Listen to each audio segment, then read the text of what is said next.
Sie waren die Töchter einer der mächtigsten Frauen Europas, geboren für Kronen, erzogen für politische Ehen, doch ihr Leben gehörte nie ihnen selbst. Maria Theresia liebte ihre Kinder und trotzdem entschied sie über ihre Zukunft, ihre Ehen und ihr Schicksal. Eine durfte aus Liebe heiraten, eine andere rebellierte gegen ein Leben, das man ihr aufgezwungen hatte, und eine andere wurde später zur erbitterten Feindin der Revolution. Das sind die vergessenen Schwestern von Marie Antoinette. Maria Theresia gehört bis heute zu den berühmtesten Herrscherinnen Europas. Über 40 Jahre regiert sie das Habsburger Reich. In den Gemälden erscheint sie als mächtige Kaiserin, fromme Mutter und Mittelpunkt einer riesigen Familie. Doch hinter dem Glanz des Wiener Hofes verbirgt sich eine streng kontrollierte Welt. 16 Kinder bringt Maria Theresia zur Welt. Erzherzöge, Erzherzoginnen, eine Dynastie verteilt über ganz Europa. Schon früh steht fest, dass viele dieser Kinder nicht aus Liebe heiraten werden. Jede Tochter erhält eine Aufgabe. Jede Ehe soll Bündnisse sichern, Feinde besänftigen oder den Einfluss Österreichs vergrößern.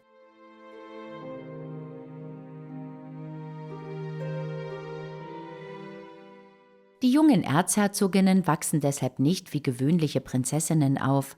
Schon als Kinder wird ihr Alltag streng geregelt. Unterricht, Religion, Tanzstunden, höfische Regeln und Fremdsprachen bestimmen das Leben am Wiener Hof. Maria Theresia überwacht die Erziehung ihrer Kinder dabei persönlich. Sie schreibt Verhaltensregeln, beobachtet ihre Charaktere genau und notiert selbst kleine Schwächen oder Eigenheiten. Fast wirkt der Wiener Hof manchmal wie eine politische Ausbildungsstätte für Europas zukünftige Königinnen. Die älteste der berühmten Schwestern ist Maria Christina. Sie wird nur wenige Jahre nach der Thronbesteigung ihrer Mutter geboren und nimmt in der Familie schon früh eine besondere Rolle ein. Maria Theresia behandelt sie oft spürbar bevorzugt. Maria Christina gilt als klug, charmant und künstlerisch begabt. Sie zeichnet, interessiert sich für Musik und bewegt sich sicher im höfischen Leben. Später darf sie etwas, das für eine Habsburger Erzherzogin fast unvorstellbar ist. Sie darf aus Liebe heiraten.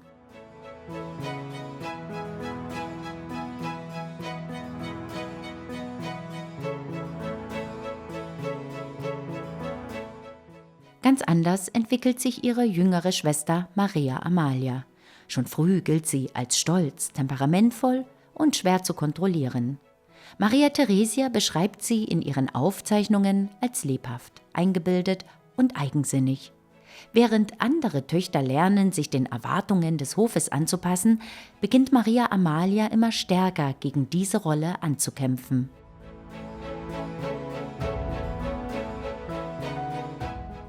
Wenige Jahre später wird Maria Carolina geboren. Auch sie besitzt einen starken Charakter. Sie spricht offen, wirkt oft impulsiv und bringt ihre Mutter regelmäßig zur Verzweiflung. Doch gleichzeitig erkennt Maria Theresia schnell die Intelligenz ihrer Tochter. Maria Carolina interessiert sich nicht nur für Musik oder Tanz, sondern auch für Politik und Staatsfragen. Schon als junges Mädchen fällt sie durch ihren Ehrgeiz auf. Besonders eng ist ihre Beziehung zu ihrer jüngeren Schwester Maria Antonia, der späteren Marie Antoinette. Die beiden verbringen viel Zeit miteinander. Sie lachen, spielen und wachsen gemeinsam in den riesigen Räumen von Schönbrunn und der Wiener Hofburg auf, ohne zu ahnen, wie unterschiedlich ihre Schicksale einmal enden werden.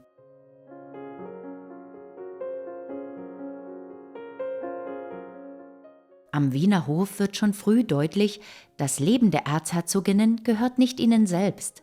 Über Liebe, Zukunft und Ehe entscheiden andere. Und hinter den prachtvollen Fassaden von Wien beginnt für viele Töchter Maria Theresias bereits in ihrer Jugend ein Leben voller Erwartungen, Entbehrungen und strategischer Verpflichtungen.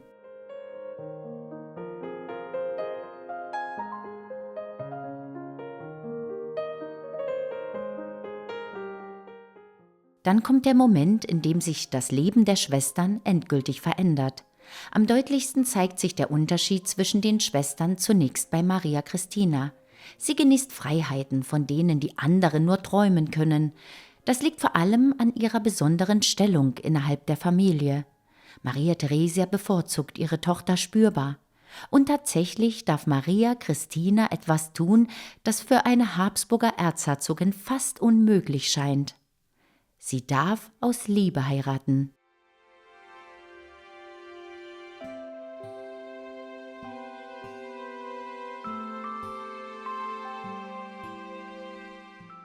Eine wichtige Rolle in ihrem Leben spielt zuvor Isabella von Parma, die Frau ihres Bruders Josef. Zwischen Isabella und Maria Christina entsteht eine außergewöhnlich enge Beziehung. Die erhaltenen Briefe Isabellas sind voller Sehnsucht, Leidenschaft und emotionaler Nähe. Sie nennt Maria Christina ihren kostbarsten Schatz und schreibt, dass sie bis zum Grab lieben werde. Doch das Glück hält nicht lange. Isabella stirbt jung an den Pocken. Der Verlust erschüttert die kaiserliche Familie tief. Wenig später heiratet Maria Christina schließlich Prinz Albert von Sachsen. Die Ehe gilt als ungewöhnlich harmonisch. Beide interessieren sich für Kunst, Musik und Kultur. Gemeinsam bauen sie später eine bedeutende Kunstsammlung auf, die spätere Albertina in Wien.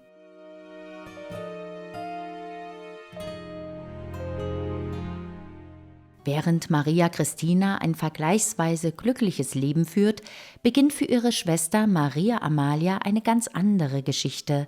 Auch sie hofft zunächst auf eine Liebesheirat. Sie verliebt sich in Karl von Zweibrücken und glaubt, ihre Mutter werde ihr denselben Freiraum gewähren wie Maria Christina. Doch Maria Theresia lehnt die Verbindung strikt ab. Stattdessen bestimmt sie einen anderen Ehemann für ihre Tochter, Ferdinand von Parma. Als Maria Amalia davon erfährt, reagiert sie verzweifelt. Sie schreit, weint und weigert sich zunächst, die Entscheidung zu akzeptieren. Bis zuletzt hatte sie gehofft, nicht wie ihre Schwestern geopfert zu werden.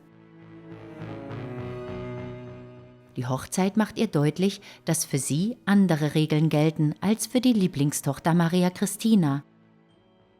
Parma enttäuscht sie von Anfang an. Der Hof erscheint ihr klein, provinziell und langweilig. Auch die Ehe entwickelt sich schwierig. Maria Amalia und Ferdinand könnten unterschiedlicher kaum sein. Während sie stolz, temperamentvoll und dominant auftritt, gilt ihr Ehemann als ruhig, fromm und zurückhaltend. Mit der Zeit entfernt sich Maria Amalia immer weiter von ihrem Mann. Sie fühlt sich isoliert, fremd und von Wien enttäuscht. Und während Maria Amalia gegen ihr Schicksal kämpft, trifft die Familie plötzlich ein neuer schwerer Schlag. Eigentlich ist nicht Maria Carolina für Neapel vorgesehen.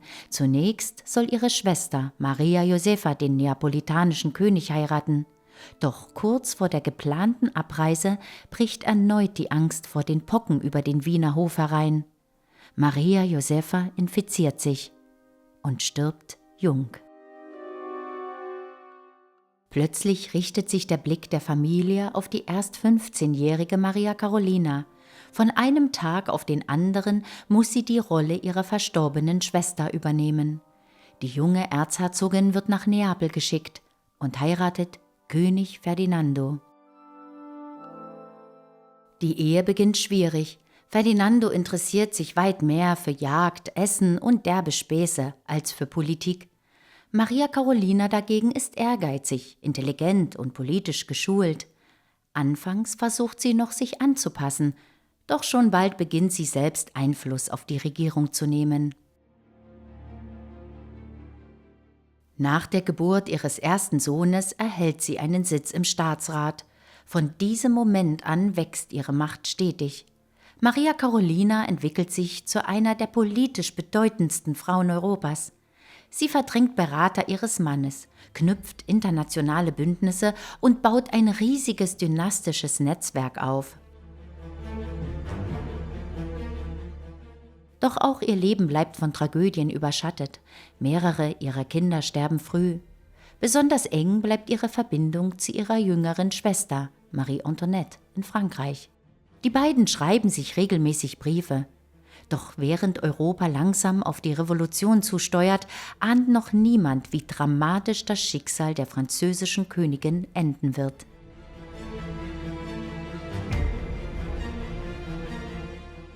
Die Französische Revolution verändert schließlich ganz Europa und plötzlich geraten auch die Töchter Maria Theresias in den Strudel dieser neuen Zeit. Besonders der Tod Marie Antoinettes erschüttert die Königshäuser tief. Vor allem Maria Carolina verändert sich von diesem Augenblick an.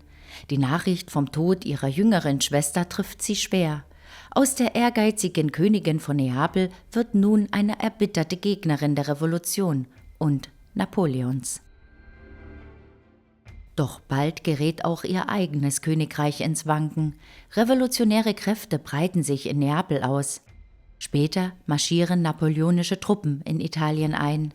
Maria Carolinas Mann Ferdinando verliert mehrfach seinen Thron. Schließlich muss die königliche Familie unter britischem Schutz nach Sizilien fliehen. Dort lebt Maria Carolina fern ihrer früheren Macht. Misstrauisch beobachtet, politisch isoliert und zunehmend verbittert. Jahre später zwingen selbst die Briten sie dazu, Sizilien zu verlassen. Die einst mächtige Königin kehrt nach Österreich zurück, gealtert, erschöpft und weit entfernt von dem politischen Einfluss, den sie einst besessen hatte. Kurz darauf stirbt sie. Auch Maria Amalias Welt zerbricht langsam. Als napoleonische Truppen Parma besetzen, verliert ihre Familie zunehmend die Kontrolle über das Herzogtum. Nach dem Tod ihres Mannes muss auch sie Parma verlassen. Am Ende kehrt Maria Amalia nach Prag zurück. Dort verbringt sie ihre letzten Jahre, fern vom Glanz ihrer Jugend. Maria Christina bleibt dagegen bis zuletzt die große Ausnahme unter den Töchtern Maria Theresias. Während viele ihrer Schwestern in unglücklichen Ehen, politischen Krisen oder Revolutionen gefangen sind, führt sie an der Seite ihres Mannes Albert ein vergleichsweise harmonisches Leben. Auch sie erlebt noch die Erschütterungen im Reich, doch ihre Ehe bleibt bis zuletzt innig und liebevoll. Als Maria Christina stirbt, lässt Albert ihr später ein berühmtes Grabmal errichten. Ein Zeichen dafür, wie sehr er sie verehrt hat. Und sie bleibt die Tochter Maria Theresias, die etwas bekam, das fast keiner ihrer Schwestern vergönnt war. Eine Ehe, die aus wahrer Liebe geschlossen wurde.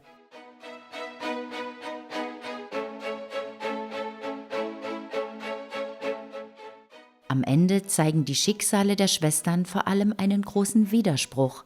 Maria Theresia liebte ihre Kinder offenbar wirklich und gleichzeitig opferte sie deren persönliche Freiheit immer wieder den Interessen der Dynastie.